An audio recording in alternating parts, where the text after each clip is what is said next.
네, 우리를 이곳으로 부르신 하나님을 찬양합니다. 이 시간 다 함께 자리에서 일어나셔서 찬양하시고 또 자유롭게 하나님을 찬양하면 좋겠습니다.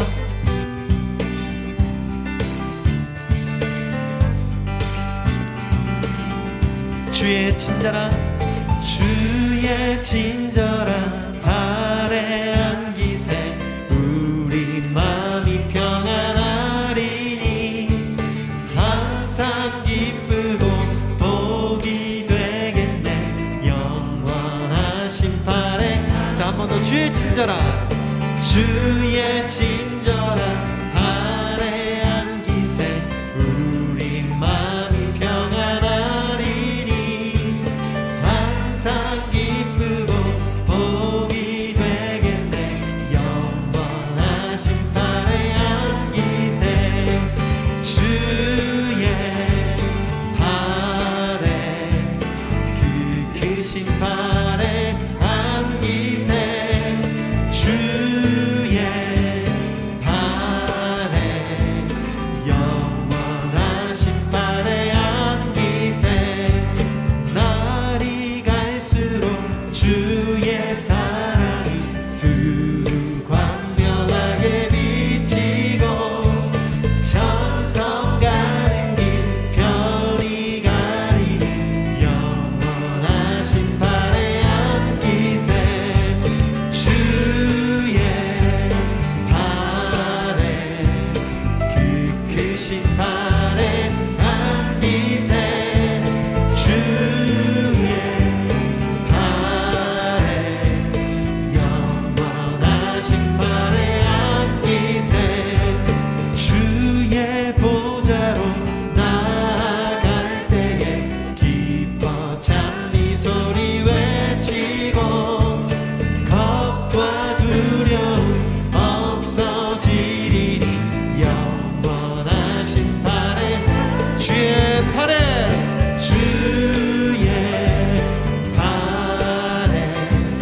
그 크신 발에 안기세 주의 발에 영원한. 자, 우리 한 번 더. 주의 친절한 발에 안기세 주의 친절한 발에 안기세 우리 마음이 평안하리니 항상 기쁘고 복이 되겠네 영원하신 발. 자, 우리 다 함께 주의 발에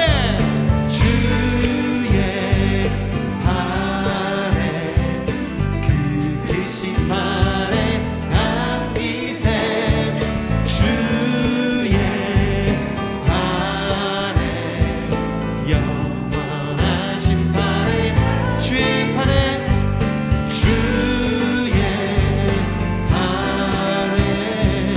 그 크신 발에 안기세 주의 발에 영원한. 자, 우리 목소리 높여 찬양할까요? 주의 발에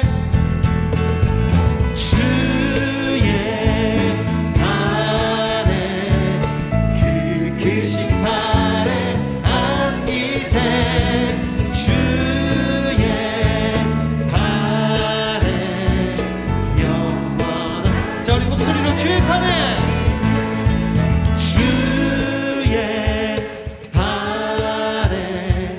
그 크신 발에 안기세 주의 발에 영원하신 발에. 주의 발에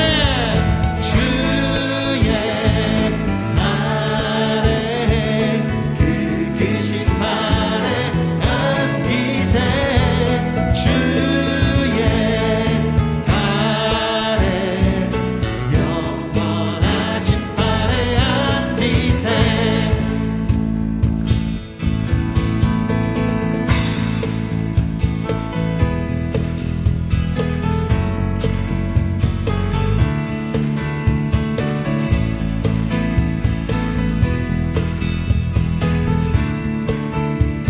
주 이름 찬양 주 이름 찬양 동요의 강물 흐르는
주신 주님 찬양하리.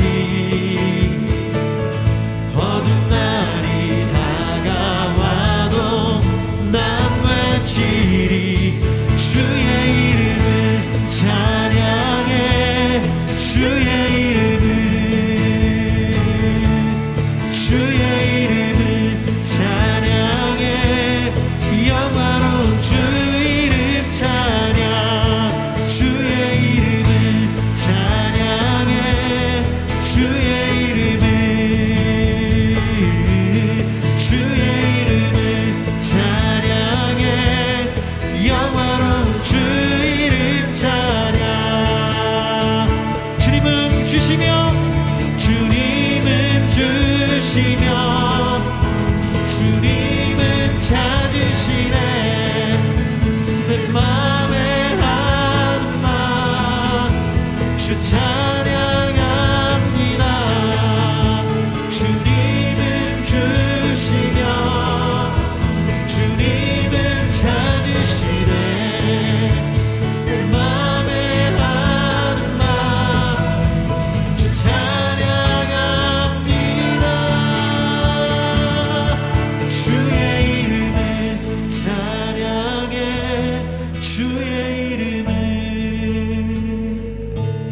주의 이름을 찬양해.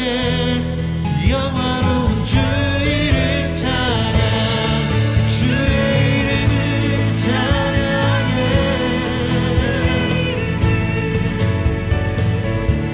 주의 이름을 찬양해.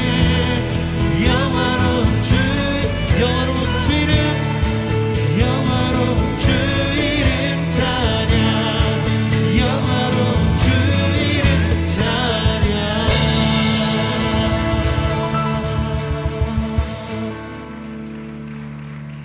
주의 이름을 찬양해.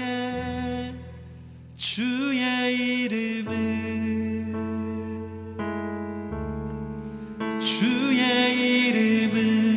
찬양해. 영화로운 주 이름 찬양.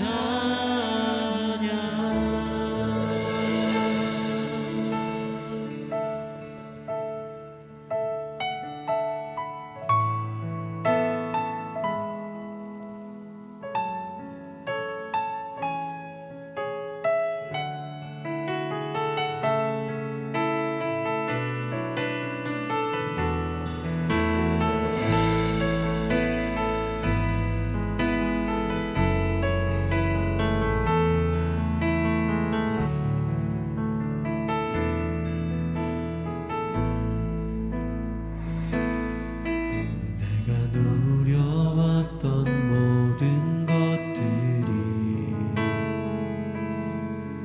내가 지나왔던 모든 시간이 내가 걸어왔던 모든 순간이 당연한 것 아니라 은혜였소. 마치 내가 뜨고 저녁에도 돈의 꽃향기와 가을의 열매 변하는 계절의 모든 순간이 당연한 것 아니라 은혜였어. 모든 것이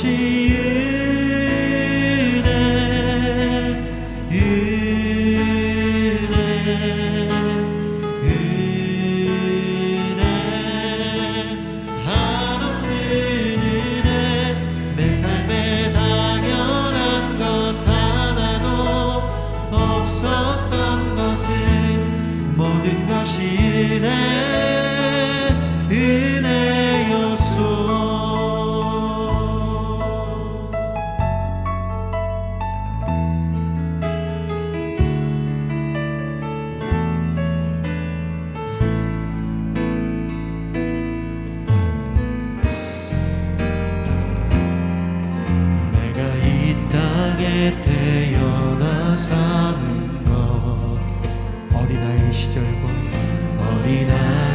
시절과 지금까지 숨을 쉬며 살며 꿈을 꾸는 삶, 숨을 쉬며 살며 꿈을 꾸는 삶, 당연한 것 아니라 은혜였소. 내가 하나님의 자녀로 살며 오늘 찬양하고 예배하는 삶, 복음을 전할 수 있는 축복이 당연한 것 아니라 은혜였소. 모든 것이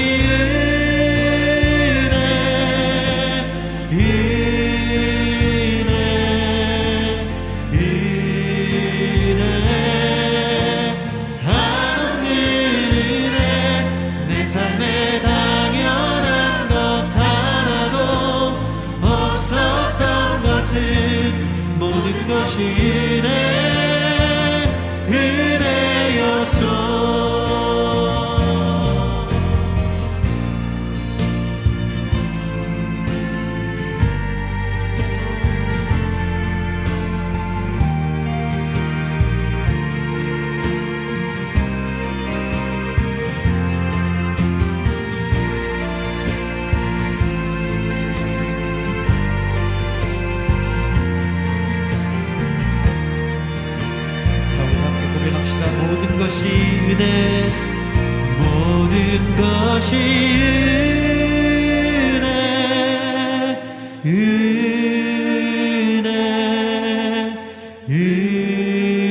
은혜, 하나님 은혜.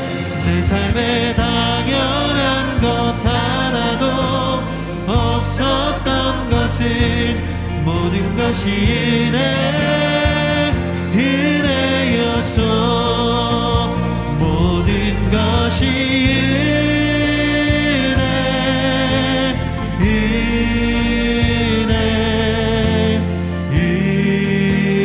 은혜, 하나님 은혜. 내 삶에 당연한 것 하나도 없었던 것은 모든 것이 은혜였소. 모든 것이 은혜였소. 모든 것이 은혜였소.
복이 있는 사람은 악한 사람들의 꾀를 따라가지 않고 죄인들의 길에 서지 않으며 남을 업신여기는 사람들과 자리를 함께하지 않고 오직 여호와의 율법을 즐거워하고 그 율법을 밤낮으로 깊이 생각하는 자로다. 그는 시냇가에 심은 나무가 계절을 따라 열매를 맺고 그 잎이 시들지 않는 것처럼 하는 일마다 모두 잘 되리라. 악인은 그렇지 않으니 그저 바람에 날려가는 겨와 같도다. 그러므로 악인들은 심판을 견디지 못하며 죄인들은 의인의 모임에 참석하지 못하리라. 의인의 길은 여호와께서 보호하시나 악인의 길은 망하리라. 네, 열린 새신자 예배에 오신 여러분들을 진심으로 환영합니다. 여러분을 환영하면서 제가 환영의 박수로 여러분을 축복하겠습니다. 잘 오셨습니다. 잘 오셨습니다. 이 복된 자리에, 정말 축복된 자리에 여러분 오셔서 너무 정말 잘하셨습니다. 오늘 이 예배를 올까 말까 망설이다가 오신 분들도 계실 테고, 전혀 생각 없다가 정신 차리고 보니까 내가 여기 있네, 이런 분들도 있으실 것 같고, 다양한 이유로 오셨겠지만 여러분 정말 잘 오셨습니다. 우리 한번 좌우에 아는 분이 계시면 한번 이렇게 확인해 주세요. 정말 잘 오셨습니다. 정말 잘 오셨습니다. 잘 오셨습니다. 오늘은 특별히 이 방구석 큐티를 마무리하는 마지막 주로서 가장 어떻게 보면 즐거운 말씀, 가장 복된 말씀, 이 말씀을 오늘 나누는 날입니다. 여러분 잘 오셨고요. 이 말씀대로 여러분의 삶에 이 가을처럼 풍성하고 아름다운 열매를 많이 맺으시는 여러분의 삶 되시기를 예수님의 이름으로 축복합니다. 제가 오늘 바둑 얘기로 한번 시작해 볼까 합니다. 여러분 바둑 좀 둘 줄 아세요? 저는 이 바둑은 잘 못 둡니다. 바둑은 둬본 적이 없고요. 오목 많이 뒀었고요. 그리고 장기, 체스 이런 건 해봤는데 바둑은 제가 안 했어요. 근데 이제 최근에 저희 둘째 아들이 어디 가서 이제 바둑을 배우기 시작했어요. 그래서 바둑을 배워서 오더니 맨날 저랑 이제 오목하다가 아빠한테 바둑을 하자고 도전을 하는 거예요. 그래서 나 둘 줄 몰라 그랬더니 더 하자고 하더라고요. 장기도 못 이기고 오목도 못 이기는데 바둑은 내가 배웠으니까 해보자는 마음으로 이제 했습니다. 근데 뭐 배운 지 얼마 안 됐으니까 딱 두면서 제가 아는 거는 이제 둘러싸면은 하나 이게 따먹는다 이런 거 아시죠? 뭐 그 정도밖에 몰라요. 그리고 집으로 세서 이제 이기고 지는 걸 한다. 근데 뭐 이제 막 초등학생이 이제 막 배우기 시작했으니까 제가 가볍게 눌러줬죠. 네. 그리고 나 이제 몇 번 더 배우더니 다시 도전을 했어요. 하는데 이게 조금 다르더라고요. 얘가 공격을 할 줄 알고, 제가 공격을 하면 방어를 할 줄 알고. 제가 이 아들과 같이 두면서 근데 새삼 있잖아요. 이 두다 보니까 아들이 문제가 아니라 제가 눈이 띄이는 거예요. 이 바둑을 두면서 제가 이제까진 그 바둑에 대한 이야기를 들으면 그런가 보다 했지만 정말 그 안에 새로운 세계가 있는 것을 제가 느끼게 있는 거예요. 그 안에 공격과 방어가 있고요, 또 성급함과 느긋함이 있고요, 때때로는 유혹을 하기도 하고 미끼를 던지기도 하고, 그 안에 굉장히 다양한 많은 것들이 담길 수 있다는 것을 저도 아직 뭐 깊이 배우진 않았지만 그 잠깐의 아들과의 두는 그 과정 속에서 그걸 느낄 수 있는 거예요. 이 바둑이라는 세계가 굉장히 깊은 세계구나. 그래서 그때부터 제가 약간 바둑이 인생에 비유하는 이유를 제가 조금 알게 됐어요. 바둑이 이래서 그 인생이랑 비유하는구나. 바둑을 두는 사람의 어떤 생각, 그의 어떤 성품, 그의 성격, 그의 작전, 그가 나에게 지금 진실한지 거짓말을 하는지 이런 것들을 알아낼 수 있는 한바탕의 인생과 같은 거구나라는 것을 제가 느끼게 됐습니다. 여러분, 우리 인생이 만약 정말 이 바둑처럼 하나의 승부라면, 그래서 최근은 아니죠, 벌써 좀 됐지만 그 아주 인기 있었던 웹툰 미생이라고 보셨어요? 사회 초년생이 사회를 이제 막 겪어가면서 그거를 바둑으로 풀었던 그런 웹툰이 굉장히 인기가 있었습니다. 만약에 우리 인생의 바둑과 같이 진짜 한바탕의 승부라면 여러분 이기고 싶지 않으세요? 잘 되고 싶지 않으세요? 여러분, 저의 삶도 여러분의 삶도 바둑을 두는 상대는 물론 어떤 사람일 수도 있고 아니면 어떤 프로젝트일 수도 있습니다. 내가 진행하고 있는 어떤 일들 혹은 사업들, 내가 만나고 있는 어떤 사람일 수도 있고요, 혹은 나 자신일 수도 있겠죠. 그것이 무엇이든 간에 그 한바탕의 바둑의 겨루기에서 승리하고 성공하는 그러한 여러분 되시기를 축복합니다. 근데 여러분, 그 싸움을 하는 데 있어서 잘 하는 방법이 뭘까? 어떻게 하면 나의 인생이라는 바둑에서 승리할까를 고민하는 여러분들에게 오늘 오랜 역사를 가진, 이 바둑보다 더 오랜 역사를 가진, 바둑이 한 2500년 정도 됐다고 하더라고요. 대단한 게임이죠. 여러분, 요즘에 뭐 많이들 게임 하지만 여러분, 무슨 게임이 2500년을 견디겠어요? 여러분 뭐 하세요? 아무리 많아도 아무리 재미있는 게임이어도 10년 가겠어요, 앞으로? 그런데 이건 2500년. 그러나 그거보다 훨씬 오래된 성경, 엄청나게 오래된 이 성경에서 우리에게 가르쳐주는 잘 되는 법을 오늘 여러분과 나누기를 원합니다. 여러분 잘 오셨죠? 잘 오셨어요. 오늘 여러분이 투자하는 것이 아마 여러분의 인생의 수익의 10,000%는 되지 않을까 생각이 됩니다. 자, 그 가장 중요한 씨앗 하나를 같이 한번 읽어보겠습니다. 1절의 말씀인데요, 오늘 시편 1편 1절의 말씀입니다. 같이 한번 읽어보겠습니다. 시작. 복이 있는 사람은 악한 사람들의 꾀를 따라가지 않고 죄인들의 길에 서지 않으며 남을 업신여기는 사람들과 자리를 함께하지 않고. 자, 오늘 복 있는 사람, 이 사람에 대해서 같이 얘기를 하려고 합니다.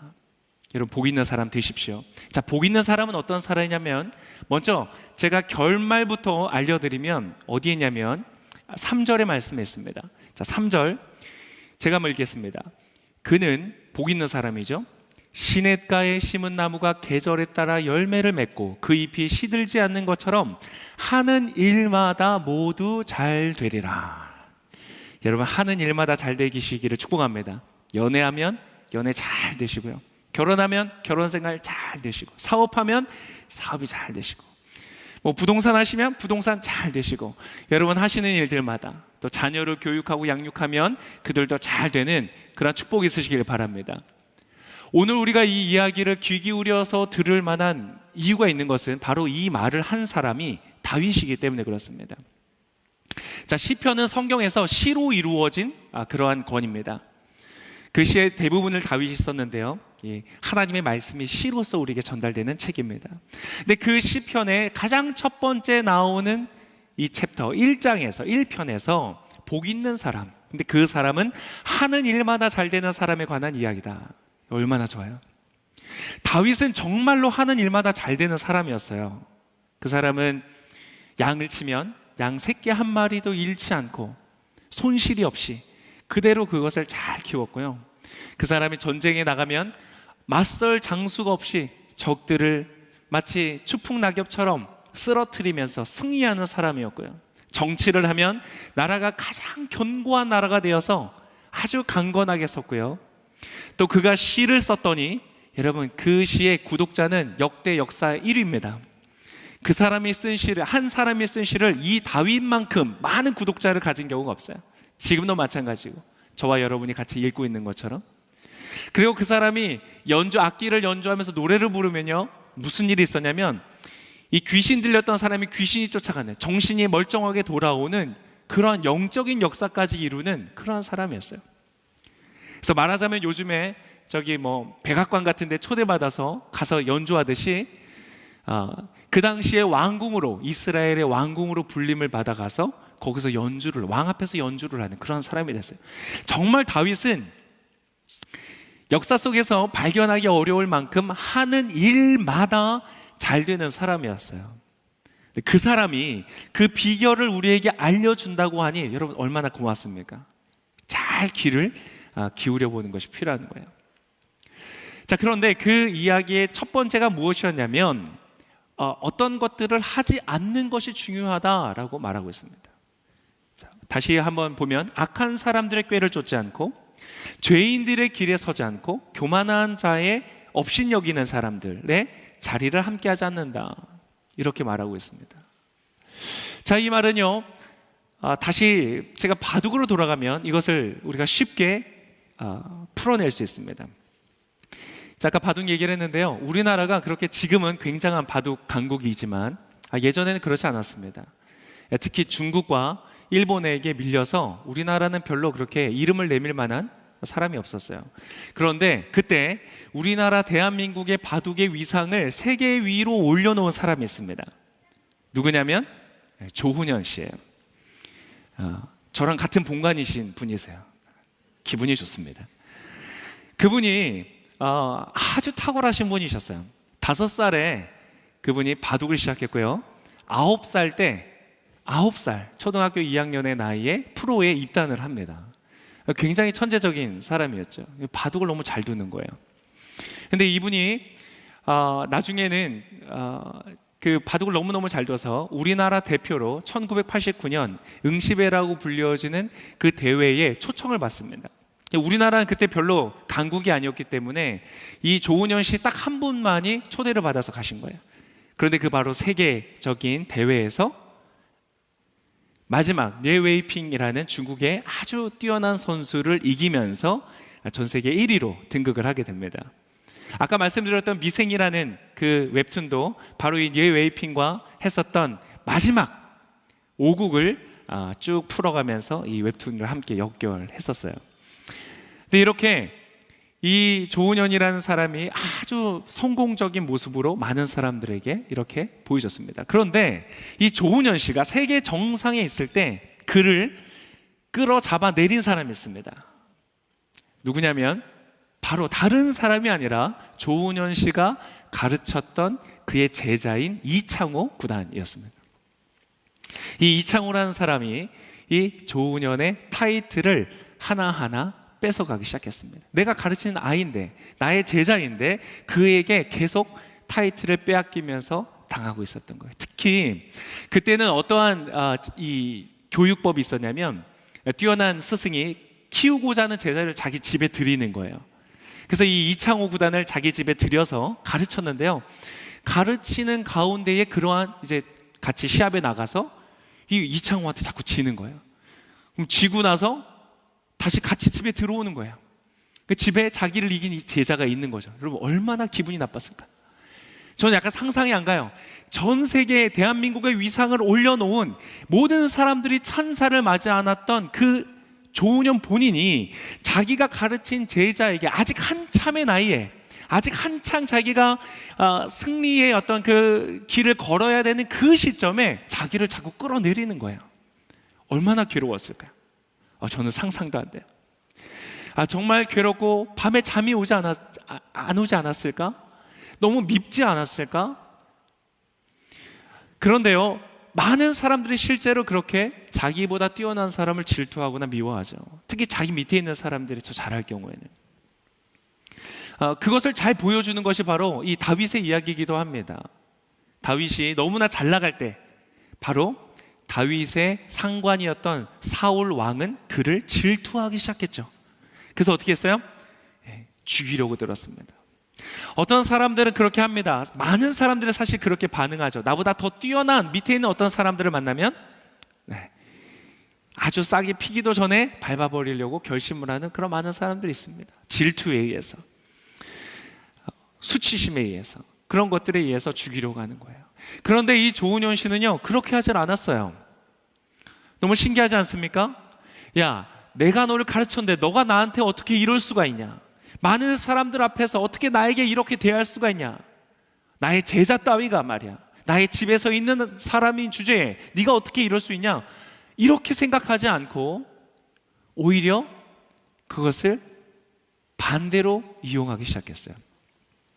자, 그때 한참 질 때 정말 속 쓰렸을 것 같을 그때에 조훈현 씨는 이렇게 말을 했습니다. 뭐라고 얘기를 했냐면요, 한 글에 이렇게 썼어요. 몇 년 뒤, 그때 한참 이제 빼앗겨갈 때, 몇 년 뒤 나는 창호에게 마지막 남은 타이틀까지 빼앗겼다. 다 빼앗긴 거예요. 자기가 어떤 챔피언의 자리에 있었던 모든 시합에서 다 뺏긴 거예요. 20년 만에 어떤 타이틀도 없는 무관이 됐다. 다 뺏겨버린 거예요. 이후로 창호의 독재 체제가 굳어졌지만 나는 계속 기어 올라가 도전장 내밀기를 게을리 하지 않았다. 그 수치를 당하면서도, 그 패배를 당하면서도요, 그것에 포기하거나 좌절하지 않고 다시 일어나서 도전했다는 거예요. 사람들의 비웃음이 있었을 것이고 이제 조훈현은 끝났다는 소리를 많이 들었을 거예요. 더 이상 자신에게 스포트라이트를 비추지 않았을 거예요. 그런데도 그는 계속 기어 올라갔다는 거예요. 나는 그저 다시 정상으로 올라갈 수 있다는 게 중요했다. 적어도 호락호락하게 물러서지 않음으로써 나 자신을 증명해 보였다는 데 의미가 있었다. 그 사람은 그렇게 계속 나아갔다는 거예요. 여러분, 어떻게 됐는지 아세요?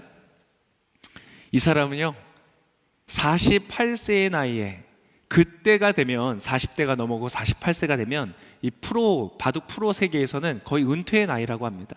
체력이 더 이상 버티지를 못한대요. 젊은 친구들이 빠르게 생각하면서 추적해 나가는 그 생각들을 감당하기가 어렵다는 것이죠. 그런데 오히려 그 나이에 조훈현 씨는 그랜드슬램이라는 전 세계 1위를 탈환하는 그 기록을 달성합니다. 뭐 2차인지 3차인지 모르겠지만 새로운 그의 전성기를 써내려갑니다. 그리고 그때 그가 얻었던 별명이 있는데요, 바로 전신이라는 별명이었어요. 일본 사람들이 지어준 건데요, 전쟁의 신이라는 뜻이래요. 얼마나 멋있어요? 모든 사람들이 끝났다고 생각할 그때에 이 사람은 그것을 극복하고 이겨 나아가서 전신이라는 이름까지 얻었다는 거예요. 심지어는 하루에 원래 담배를 한 3-4갑씩 폈었대요. 그렇게 많이 폈던 골초였던데 자기 이창호 제자에게 당하면서 그 담배도 다 끊고요, 정말 최선을 다해 노력해서 그 자리까지 올라갔다는 거예요. 너무 신기하지 않습니까? 여러분, 바로 이 조훈현 씨가 지금 보여주는 태도가 복 있는 사람의 태도예요. 무엇이었을까요? 교만한 사람, 남을 업신여기는 사람들과 함께 자리하지 말라는 1편의 1절의 말씀을 지금 이루고 있는 거예요. 네가 어떻게, 너 같은 제자가 내가 너를 가르쳤는데, 여기서 업신여긴다는 말은 무례하게 대하고 조롱하고 비웃는 태도를 말해요. 이 조훈현은 얼마든지 세계 정상의 자리에서 제자를 향하여서 그렇게 대할 수 있었지만 그러한 오만한 자리에 앉지 않고 그가 타이틀을 빼앗기면서도 불구하고 다시 그 제자에게 도전하는 것을 게을리하지 않았다. 여러분, 이것이 바로 복 있는 사람이라는 거예요. 여러분, 이것은 마치 창조 질서와 같아요. 이 세상은 어떠한 사람이 잘 되는가, 이기는가, 복 있는 사람은 어떠한 사람인가, 그냥 바둑을 잘 두는 사람, 잘 싸우는 사람만이 아니라는 거예요. 교만한 사람들과 남을 업신여기는 그 자리에 함께 하지 않는 것, 죄인들의 길에 서지 않는 것, 그러한 것이 복 있는 사람, 잘 되는 사람과 같이 되어진다는 거예요. 아까 비교했었잖아요. 3절에 시냇가에 심기운 나무가 열매를 맺는 것처럼. 이런 건 자연 법칙이에요. 이스라엘은 광야와 같은 곳이거든요. 날씨가 척박합니다. 햇볕은 아주 충분해요. 그런데 뭐가 종종 모자르냐면 물이 모자라요. 그래서 시냇가에 심기운 나무가 있으면요, 그 나무는 잘 될 수밖에 없어요. 자연 법칙이에요. 끊임없이 생수와 물을 공급받으면서 뜨거운 햇볕 아래서 열매를 맺는 거예요. 자연 법칙이에요. 내가 머리가 똑똑하여서 어떠한 일을 잘하는 것 그 이상으로 오만한 자리에 앉지 않는다는, 이것을 뭐라고 표현할까요? 어떤 기능, 기술은 아니죠. 이것은 아마 어떤 덕이라고 표현할 수 있을 것 같아요. 뭐 도덕이라든지 어떤 덕을 갖는 것이 복 있는 사람의 모양이라는 것이에요. 여러분, 이러한 복 있는 사람들 되시기를 축복합니다. 얼마나 좋아요? 사울은 복 없는 사람이었어요. 교만한 사람이었어요. 다윗을 죽이려고 했어요. 여러분, 복 있는 사람의 특징은요, 자기 인생도 잘 될 뿐만 아니라 자기와 함께 있는 사람들도 잘 되게 하는 거예요. 여러분, 복 있는 사람들 되시길 바랍니다. 다른 사람을 향하여서, 어떤 사람의 성취를 향하여서 그 별거 아니야, 비웃고 조롱하고 무시하고 업신여기는 그러한 태도가 있다면 여러분, 그것에서 벗어나시기를 바랍니다. 여러분이 무시하고 업신여기는 사람이 혹시 그 상대가 여러분의 배우자는 혹시 아닙니까? 그렇다면 여러분, 그 태도를 버리십시오. 때때로 우리는 가까이에 있는 사람들을 그렇게 대할 때가 있습니다. 여러분의 가까이에 있는 동역자들, 함께 일하는 사람들, 혹은 경쟁사에 있는 사장들, 그런 사람을 향해서 여러분 무시하고 업신여긴 태도를 갖습니까? 여러분, 그것은 승리의 길이 아니에요. 복 있는 사람의 길이 아니에요. 그곳에서 떠나시는 여러분의 복이 있으신 삶이 되시기를 바랍니다. 조은현 씨는 그걸 이뤘어요. 여러분, 복 있는 사람은요, 교회 다니는 사람이 아닙니다. 종교가 기독교라고 해서 복을 받는 것이 아니에요. 하나님의 이 말씀을 따라 살아가는 사람이 복된 사람인 거예요. 그건 자연 법칙이에요. 하나님의 원리를 따라, 창조의 질서를 따라 살아가는 사람, 그 사람이 복 있는 사람이에요. 조은현 씨가 어떻게 그러한 사람으로 이렇게 훈련받았을까 보니까요, 비밀이 있더라고요. 비결이 있었어요. 조은현 씨가 13살 되던 그때에 그가 누군가의 제자가 됩니다. 세고에라는 일본 분인데요, 이분이 굉장한 분이십니다. 이분이 일본의 전설과 같은 그런 바둑계의 어른이신 분이었어요. 그분이 제자를 키우는데 딱 두 사람을 키웠습니다. 한 사람은 중국 사람, 한 사람은 일본 사람. 근데 그 두 사람 다 세계 최고의 정상의 선수들이 됐어요. 근데 이분이 이제 나이가 많이 들어서 이제 있을 때에 이 조은현 씨를 만난 거예요. 만나서 같이 한번 시합을 둬보고 너무 마음에 들었던 거예요. 평소에 이분이 일본에 바둑을 전수해준 조선에게 뭔가 빚이 있다는 마음이 있었대요. 그래서 그 빚을 갚고 싶었는데 이 조은현을 만난 거예요. 그래서 그를 그의 집으로 드립니다. 내 제자라고 하는 그 제자, 아까 말씀드린 것처럼 집에 데려오고 키우는 거예요. 자, 그렇게 이제 조은현을 데리고 나서부터 어떻게 했을까요? 극도의 맹훈련을 시작한 것이죠. 날마다 아주 밥 먹고 자는 시간 외에는 잠을 줄여가면서 날마다 연습을 하고 치열하게 복기를 하고 막 그렇게 틀리면 혼나고 엄청 맹렬한 교육을 한 것이 아니라 그렇게 하지 않았어요.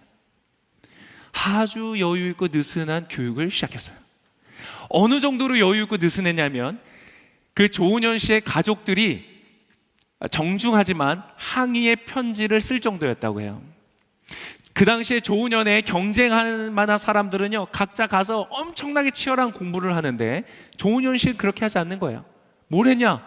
마당을 쓸고 상을 차리고 잡일을 하는 거예요. 굉장히 동양적이죠. 선생님, 제가 배우러 왔습니다. 마당부터 쓸어라, 이거예요.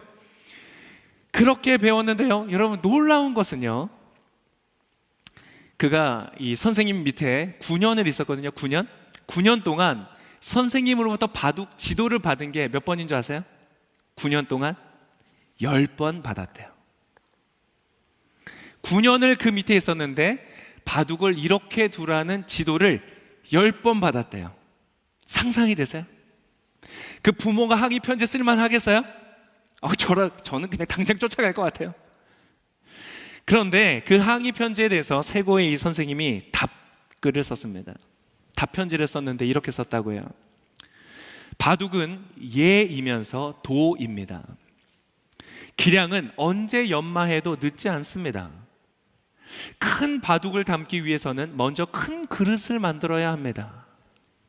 그러기 위해서는 인격 도야가 우선이지요. 훈연이의 기재는 위챙위안에 버금갑니다. 우챙위안이라는 사람이 바로 이 세고야가 선생님이 이제 키웠던 한 사람이에요. 우칭위안을 능가하는 기사가 되리라고 저는 믿습니다. 저 세고야를 믿고 기다려 주시길 바랍니다. 그리고 데리고 있었어요. 정말 상상이 안 되죠. 여러분, 이 선생님이 어리석은 분이었을까요? 9년을 데리고 있으면서 10번을 가르치다니, 그런 말도 안 되는 교육법이 어디 있어? 여러분, 어리석었을까요? 아니에요. 조은현 씨가 쓴 책의 제목이 보니까 근사해요. 고수의 생각법. 고수는요, 우리가 이해할 수 없는 생각을 가지고 있죠. 그러니까 고수예요. 세고에는 어리석은 사람이었기 때문에 그렇게 가르친 것이 아니라 아주 탁월한 사람이었기 때문에 그렇게 가르쳤어요. 이 전쟁에서 참된 승리자가 되는 것은 기술만으로 되어지지 않는다.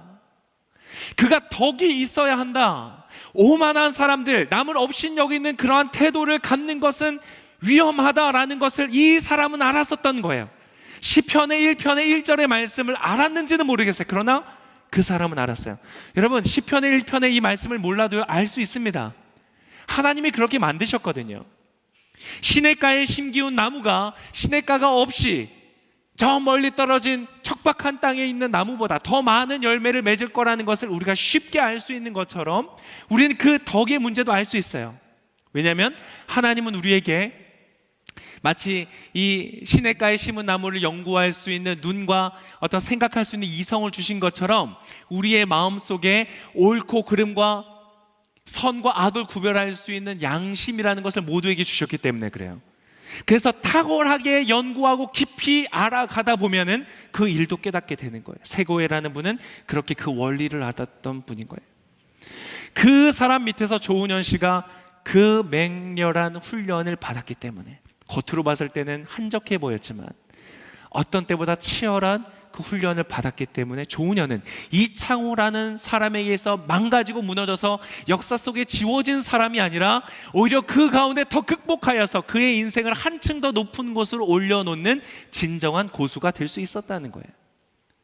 조은현 씨는 이렇게 기록하고 있어요. 고수의 생각법이라는 책에서 이렇게 기록하고 있어요. 세고의 선생님은 내가 어디 가서 바둑을 지고 오든 이기고 오든 칭찬을 하신 적도 야단을 치신 적도 없다. 너무 어이없게 지고 온 날도 화끈하게 이겨 의기양양한 날에도 나에게 평소처럼 마당을 쓸라느니 술상을 봐오라느니 하며 잡일을 시키셨다. 넘쳐 흐르는 기쁨도 찢어질 듯한 아픔도 그저 일상의 일들과 똑같이 대하도록 마음 수련을 시키신 것이다. 시편 1편 1절의 말씀은 결코 만만한 글이 아닙니다. 남을 없이는 여기, 특히 내가 잘 되고 있을 때, 내가 저 사람들보다 더 괜찮아지고 있다고 생각될 때에, 특히 그 사람들이 나에게 도전해오고 나에게 대적해올 때, 그때에 내가 업신여기는 자리에 서지 않는 것은 어려운 일이에요. 세고의 선생이 그토록 사랑했던 애의 제자였던 조은현을 치열하게 다루었던 영역이 바로 이 영역이었다는 것입니다. 여러분, 그러한 복 있는 사람들 되시기를 축복합니다. 자, 그러나 저는 오늘 여기에서 이 얘기를 마무리할 것이 아닙니다. 만약 이것이 끝이라면 굳이 여기 있으실 필요 없죠. 가서 고수의 생각법을 읽으시는 게 낫지. 네. 근데 여러분의 인생에 저는 정말 여러분 잘 되시기를 바랍니다. 승리하시기를 바랍니다. 복 있는 사람 되시기를 바랍니다. 사업이 잘 되시고 인간관계가 잘 되시고 결혼 관계가 잘 되시고 정말 이 나라에 저는 모든 가정들이 정말 잘 되기를 소망합니다. 이 자리에 와 계신 분들, 결혼하신 분들, 여러분의 결혼의 관계가 정말로 복이 있으시기를 축복하고요. 아직 결혼 안 하신 분들, 그러한 가정을 만드는 멋진 배우자로서 준비되시기를 또 축복합니다. 잘 오셨어요? 복 있는 사람, 시편 1편 1절을 붙드세요.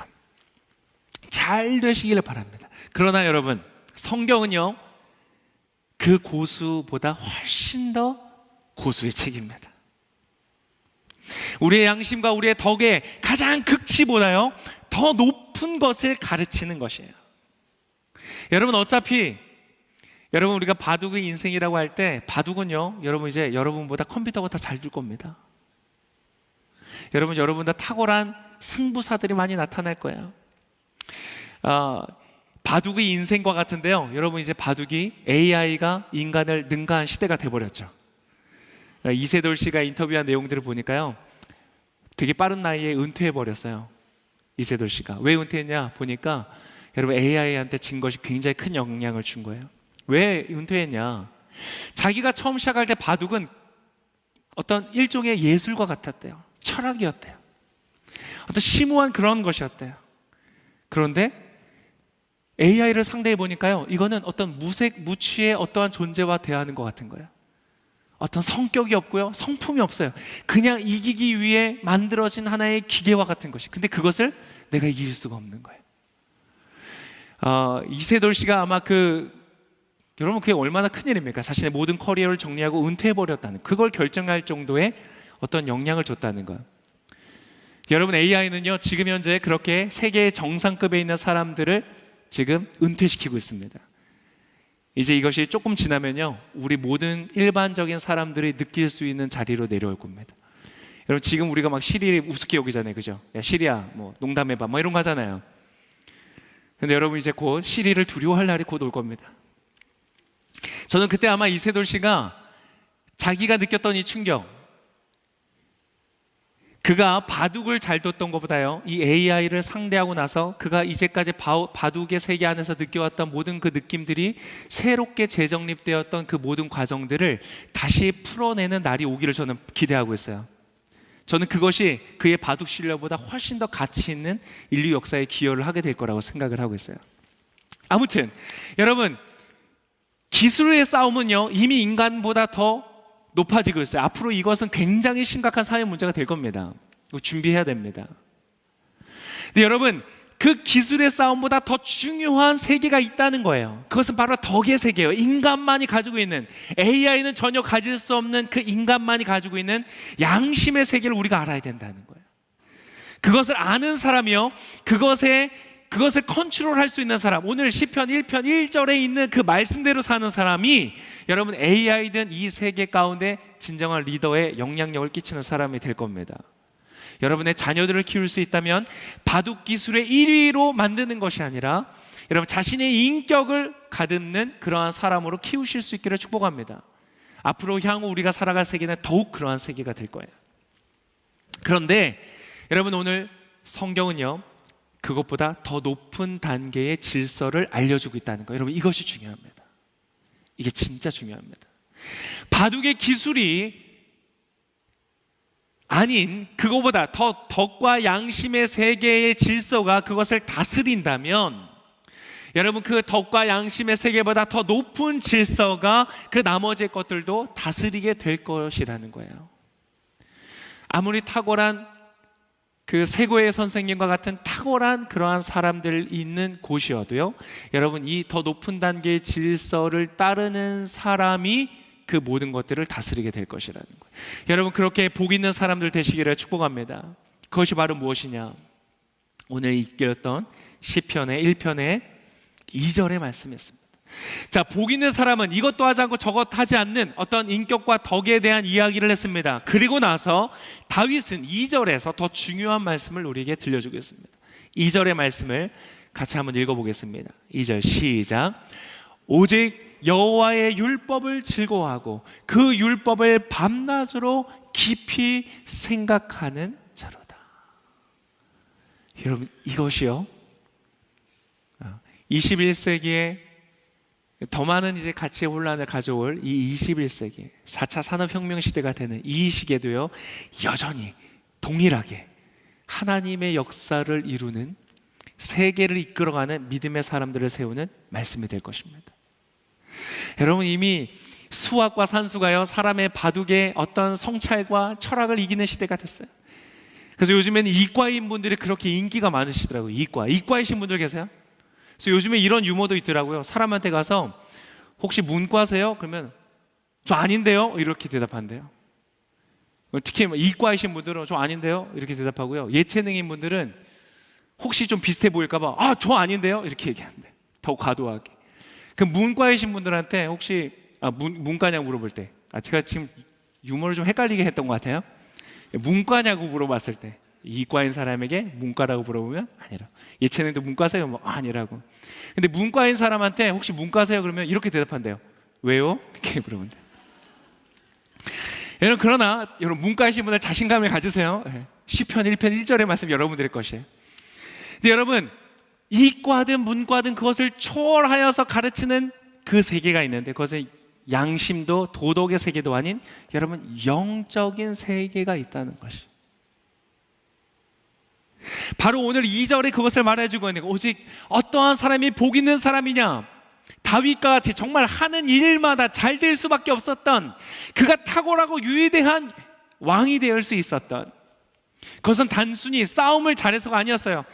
연주를 할 때 악신이 떠나고 그것이 일어났던 것은 단순히 연주를 탁월하게 잘해서가 아니에요. 그 안에 어떠한 것이 있었기 때문이에요. 사울이 자신을 질투하고 죽이려 할 때 그것을 보복하고 복수하고 그 증오와 복수심에 스스로도 소멸되어 버리지 않았던, 그것은요 단순히 덕과 양심의 자리가 아니었어요. 그를 부르셨던 하나님의 말씀에 대한 영적인 믿음과 반응이 있었기 때문이거든요. 여러분, 여러분의 삶에 어떠한 도전이 오든지 간에 그것에 무너지지 않고 오히려 그것에 더 높은 성취를 이루는 복된 사람 되시기를 축복합니다. 그 사람은 어떠한 사람이라고요? 여러분, 이 말씀을 따르는 사람이에요. 오직 여호와의 율법을 즐거워하고 그 율법을 밤낮으로 깊이 생각하는 자로다.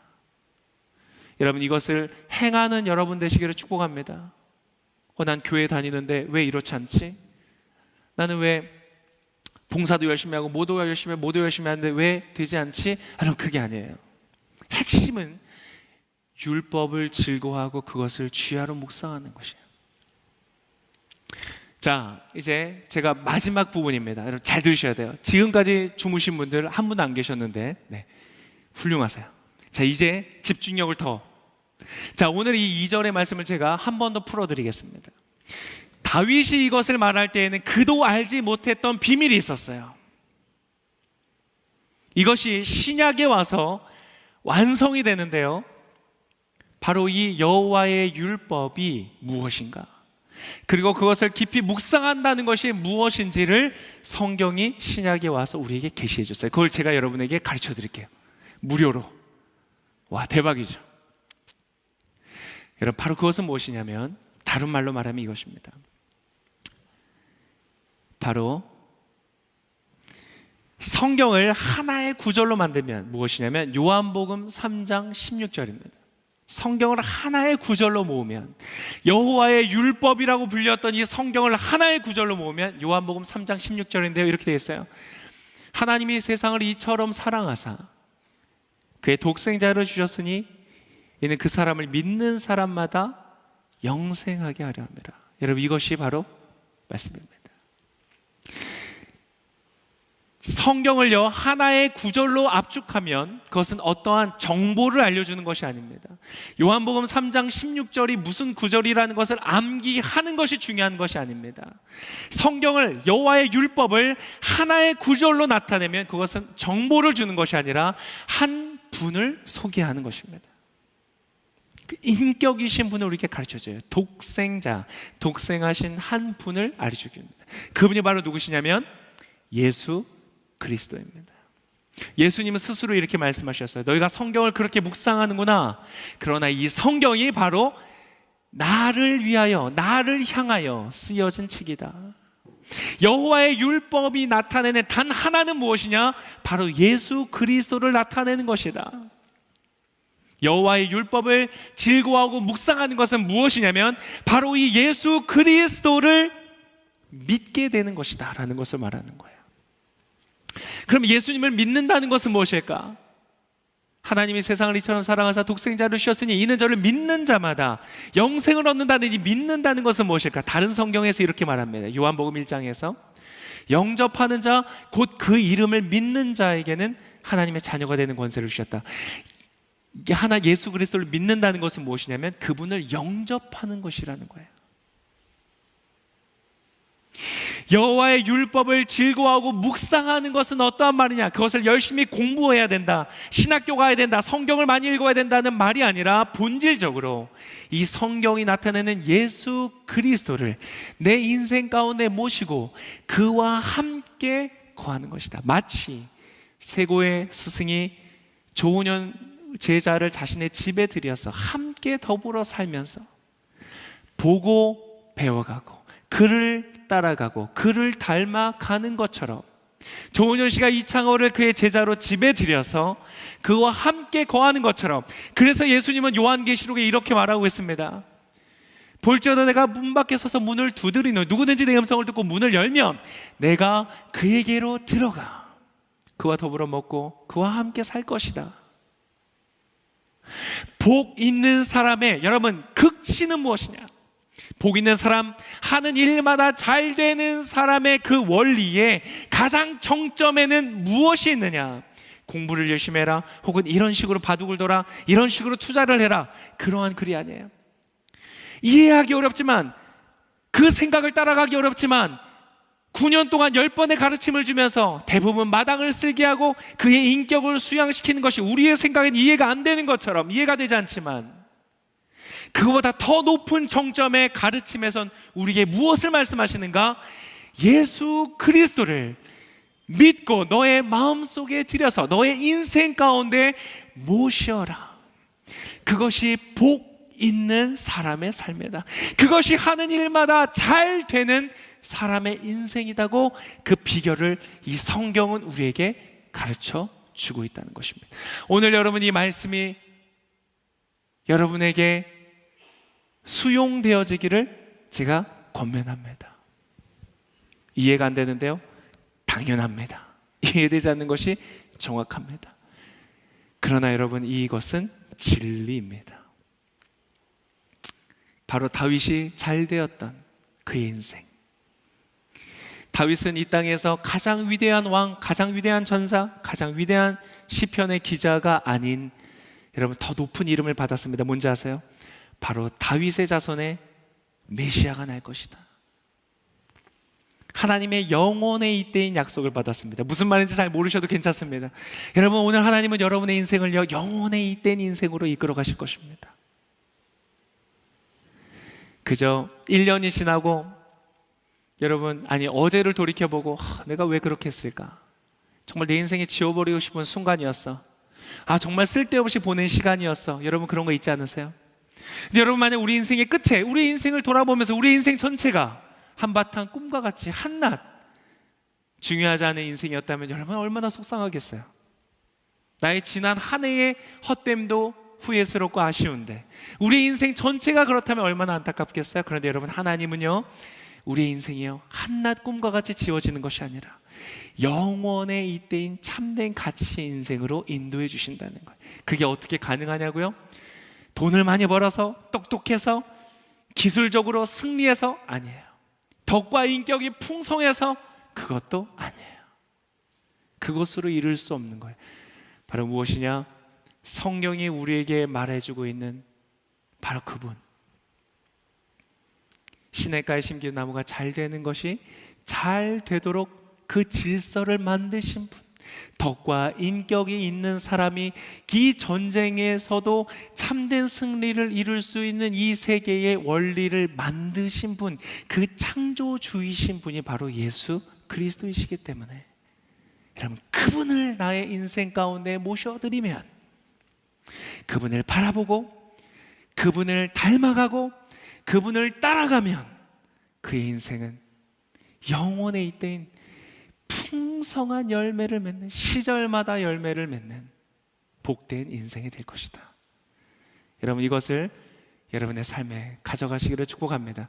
그러기를 원하시는 분이 이 시간 함께 기도하기를 원합니다. 정말 이것이 그렇습니다. 제가 이것을 받아들입니다. 예수님 여러분의 인생에 가셔서 많이 말씀 안 하셔도 돼요. 세고에도 9년의 시간에 10번의 가르침이 우리 생각에는 너무 적은 가르침처럼 보일지 모르지만 아니요, 그것은 충분했더라고요. 예수님께서 여러분의 인생 가운데 가셔서 날마다 잔소리하시는 그런 분이 아닙니다. 이미 여러분의 인생 가운데 예수님 동행하시는 분들, 왜 말씀 안 하시지? 그만한 이유가 있으신 거예요. 불안해하지 마세요. 두려워하지 마세요. 그분이 여러분과 함께 하시다는 것이 중요한 거예요. 그분을 인정할수록, 그분을 따라갈수록 여러분의 인생은 여러분이 기대하지 못했던 놀라운 열매를 맺게 될 것입니다. 항의 편지 쓰셨던 분들 계세요? 네, 잠깐 내려두세요. 세고회를 믿고 훈련일을 저에게 맡겨주십시오. 그 말도 신뢰할 만하다면 여러분 오늘 여러분의 인생에 함께 하신 하나님을 신뢰하세요. 왜 나에게 이러한 고통과 왜 나에게 이러한 아픔을 허락하시지? 우린 다 알 수 없어요. 그러나 중요한 것은 하나님이 당신과 함께 하신다는 거예요. 그리고 이 길의 끝엔 놀랍고 아름다운 열매가, 놀랍고 아름다운 승리가 여러분의 인생 가운데 있을 것입니다. 이 시간 먼저 같이 이 말씀을 오늘 듣고 이제까지는 예수님 고민하고 있었어요. 아니면 처음 들으신 분들도 있을 거예요. 혹은 여러 번 들었지만 고민하고 있었어요. 그러나 오늘 내가 결심합니다 라고 하는 분들은 가슴에 손을 얹고 저의 기도를 따라합시다. 오늘 영적인 사건이 일어날 겁니다. 어린 생명 안에 언제 영혼이 들어가는지 우리는 알지 못하는 것처럼, 물리적인 생각, 도덕적인 생각으로는 파악할 수 없는 것처럼 하나님의 영이 여러분 안에 함께 임하시는 것도, 예수께서 여러분의 인생 가운데 들어가시는 것도요, 우리 다 알 수 없어요. 그러나 주님 말씀하신 것처럼, 약속하신 것처럼, 볼지어다 내가 너의 마음의 문 밖에 서서 문을 두드린다. 내 음성을 듣고 너가 문을 열면 내가 들어갈 것이다. 오늘 그 역사가, 이 영적인 역사가 여러분의 인생 가운데 있을 것입니다. 이 시간 저희 기도를 따라 하십시오. 예수님 감사합니다. 예수님 당신을 신뢰합니다. 내 인생에 초청합니다. 내 마음에 초청합니다. 들어와 주십시오. 나와 함께 해 주십시오. 오늘 말씀처럼 복 있는 사람 되게 하여 주십시오. 감사합니다. 예수님을 믿습니다. 예수님을 따라가겠습니다. 예수님을 닮아가겠습니다. 감사합니다. 예수님의 이름으로 기도합니다. 그리고 이미 신앙이 있었던 분들, 이 시간에는 다시 한번 결단하기를 원하는 분들을 우리가 한번 같이 일어서 볼까요? 일어서서 가슴에 손을 얹고 한번 기도하겠습니다. 가슴에 손을 얹고 저희 기도를 따라 하실 수 있는 만큼 따라 하십시오. 제가 쭉 기도해 가겠습니다. 같이 제 마음에 함께 기도하시면 됩니다. 아멘. 주님, 제가 예수님을 믿었습니다. 지금도 믿습니다. 그런데 주님을 따르기가 참 어려웠던 순간들이 많았습니다. 말씀처럼 죄인의 길에 서지 않고 남을 없인 여기는 사람의 자리에 서지 않고 하나님을 닮아가고 하나님을 사랑하고 하나님을 따라가고 주의 말씀을 가까이 하고 말씀 속에 계시는 예수님을 내가 따라가는 것, 그러나 그것에 소홀히 할 때가 참 많았습니다. 여전히 내가 하고 싶은 대로 하고 내가 살고 싶은 대로 살아가고 그럴 때도 참 많았습니다. 그런데 오늘 다시 한번 이 말씀을 듣고 제가 그것을 믿습니다. 이 믿는다는 것이 축복인 것을 제가 압니다. 주님 감사합니다. 저에게 믿음 주셔서 감사합니다. 제가 이 말씀을 믿습니다. 그래서 이 말씀에 오늘 다시 한번 제가 나아갑니다. 저를 이 말씀에 맡겨드립니다. 하나님, 제가 하나님의 말씀처럼 가르침대로 죄인의 길, 또 오만한 그러한 업신여긴 사람들의 말, 그리고 악한 사람들의 꾀를 따라가지 않고 하나님의 말씀을 즐거워하여 묵상하며 그 말씀 속에 계시는 예수님을 바라보고 닮아가며 예수님과 함께 제가 걸어가겠습니다. 내 안에 계신 예수님을 바라보면서 날마다 닮아가겠습니다. 주님, 나의 손 붙잡고 함께 걸어가 주십시오. 주님 감사합니다. 나를 복 있는 사람 되게 하여 주셔서 감사합니다. 나는 연약하고 부족하고 작을지라도 예수님 함께 하시기 때문에 나는 시냇가에 심기운 나무처럼 시절을 쫓아 열매를 맺으며 하는 일마다 잘 되는 사람이 될 줄을 믿습니다. 주님 감사합니다. 나를 그러한 의로운 사람으로 세워주셔서 감사합니다. 나를 그러한 복 있는 사람으로 세워주셔서 감사합니다. 평생 동안 나와 함께하여 주실 예수님 감사합니다. 이 모든 것들을 주님께 감사함으로 올려드리며 이 모든 말씀을 살아 역사하시는 예수님의 이름으로 기도합니다. 아멘. 아멘. 우리의 삶에 복 주신 하나님께 우리 감사와 영광의 박수 한번 올려드리겠습니다. 아멘. 아멘. 아멘. 축복합니다. 앉으셔도 좋고요. 네, 이것으로 같이 예배를 마치고 우리 처음 오신 분들 좀 환영하고 축복하는 시간을 가질 텐데요. 여러분 정말 너무나 축복하고 복 있는 사람의 삶을 이 한 주간 동안 살아가시기를 축복합니다. 감사합니다. 우리 박사명 목사님 나오시도록 박수로 한번 환영하면 좋겠습니다. 네, 그냥 축복합니다. 이 시간에는 새로 오신 처음 오신 분들을 환영하고 싶은데요. 오늘 이 예배에 처음 오신 분들 손을 들어서 한번 표해 주시겠습니까? 저 오늘 이 예배에 처음 나왔습니다. 처음 나왔습니다. 아, 네, 앞에도 계시고요. 네, 뒤쪽에도 계신가요? 아, 네, 오늘 처음 나오신 분들 용기를 내서 손을 들어주셨는데, 네, 또 뒤쪽에도 계시는데요. 한 번 더 용기를 내주셔서 자리에서 한번 일어나 주시면 저희가 마음을 다해서 좀 축복해드리고 싶습니다. 감사합니다. 우리 격려의 박수 부탁드리고요. 우리 손을 뻗어서 새로 오신 분들 향해 축복하며 나아가겠습니다. 당신이 걸어온 그 길에 주님이 손잡고 계시니 은혜의 길, 사랑의 길, 생명의